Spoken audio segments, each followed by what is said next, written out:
Good evening students, dear students. आज का हमारा लेसन है लाख का घर।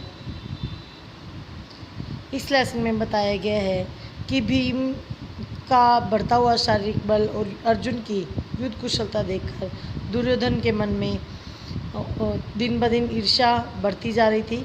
वह ऐसे उपाय सोचने लगा जिससे पांडवों का नाश हो सके। उसके इस षड्यंत्र में या इस कुमंत्रणा में उसका मामा शकुनी और उसका मित्र कर्ण उसके सलाहकार बने हुए थे। बूढ़े धृतराष्ट्र बुद्धिमान थे, उन्हें अपने भतीजों से भी स्नेह था, परंतु अपने पुत्रों से भी उनका मोह बहुत अधिक था। दृढ़ निश्चय की उनमें कमी थी, वो किसी बात पर स्थिर नहीं रह सकते थे। अपने बेटे पर अंकुश रखने की शक्ति उनमें नहीं थी। इस कारण जानते हुए भी कि दुर्योधन कुराह पर चल रहा है, उन्होंने उसका साथ दिया।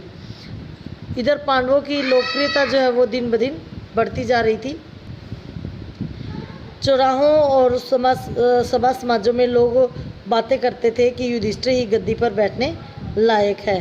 धृतराष्ट्र तो जन्म से अंधे थे, इसलिए छोटे होने के कारण उनके भाई पांडु को सिंहासन पर बैठे थे। उनकी अकाल मृत्यु होने के कारण और पांडवों के बालक होने के कारण कुछ समय के लिए धृतराष्ट्र ने राजकाज संभाला था।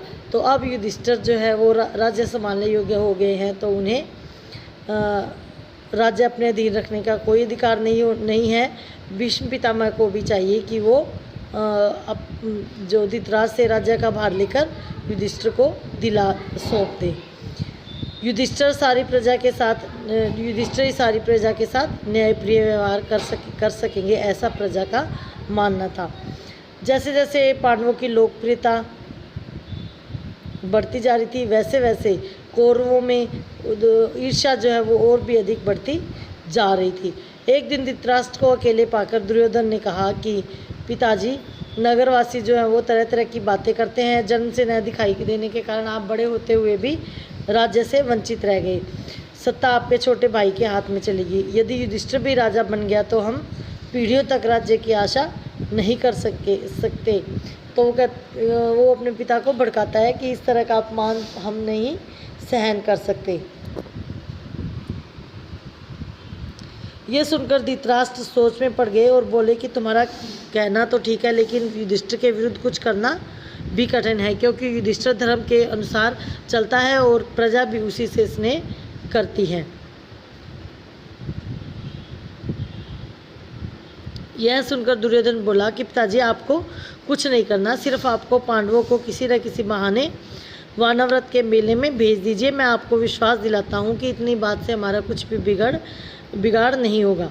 इस बीच अपने पिता पर अधिक दबाव डालने के लिए दुर्योधन ने कुछ कूटनीतिज्ञों को अपने साथ मिला लिया और वे बारी बारी से धृतराष्ट्र को पांडवों के खिलाफ भड़काते थे। उनमें से एक कर्णिक नाम का ब्राह्मण मुख्य था, जो कि शकुनी का मंत्री था। उसने राजा से कहा कि अगर आप अभी से सतर्क नहीं होंगे तो एक समय ऐसा आएगा कि पांडुपुत्रों से आपको अपनी रक्षा करनी पड़ेगी। तो ये मौका जो है वो आप अपने हाथ से मत जाने दीजिए, वरना आप बाद में पछताएंगे। कर्णी की बातों पर धृतराष्ट्र विचार कर रहे थे कि दुर्योधन ने आकर कहा कि पिताजी, अगर आप किसी तरह वानव्रत पांडवों को भेज देंगे तो नगर और राज्य पर हमारा शासन पक्का हो जाएगा। फिर पांडव बड़ी खुशी से लौट सकते हैं, हमें उनसे कोई खतरा नहीं रहेगा। दुर्योधन और उसके साथी धृतराष्ट्र को दिन रात इसी तरह की बातें सुनाते और बार बार पांडवों के विरुद्ध कुछ ना कुछ कहते सुनाते रहते थे।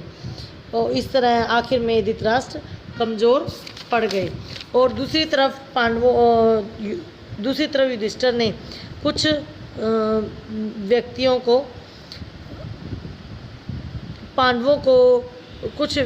को अपने पक्ष के व्यक्तियों को पांडवों को उकसाने के लिए लगाया वानव्रत के मेले में जाने के लिए, कि वानव्रत का जो मेला है वो बहुत ही शोभावान है और वहाँ बहुत ही सुंदर है, देखने लायक है। इस तरह से पांडव जो है वो वानव्रत जाने के लिए उत्सुक हो गए और वो धृतराष्ट्र के पास वानव्रत जाने की आज्ञा मांगने के लिए गए। तो धृतराष्ट्र ने दुर्योधन के दबाव के कारण और उसकी बातों में आकर उन्हें वानव्रत जाने की आज्ञा दे दी। दूसरी तरफ दुर्योधन ने पुरोचन नाम के एक व्यक्ति को बुलाकर, एक मंत्री को बुलाकर अपने उसे गुप्त रूप से सलाह की और उसे तेज उठ चलने वाले रथ पर पांडवों से पहले वानरवत भेजा और उसे वहाँ पांडवों के रहने के लिए एक सुंदर भवन बनाने का आदेश दिया। और वो जो भवन था वो जल्दी आग पकड़ने वाली चीज़ों को मिट्टी में मिलाकर बनाना था, जैसे सन, घी, मोम, तेल, लाख, चर्बी आदि चीज़ जल्दी आग पकड़ने वाली चीज़ों को मिट्टी में मिलाकर वो भवन बनाया गया।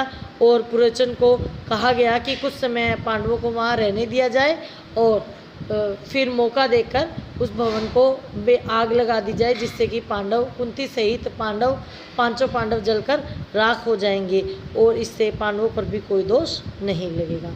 तो इस तरह दुर्योधन पांडवों को वानाव्रत के मेले में भेजने में सफल हुआ।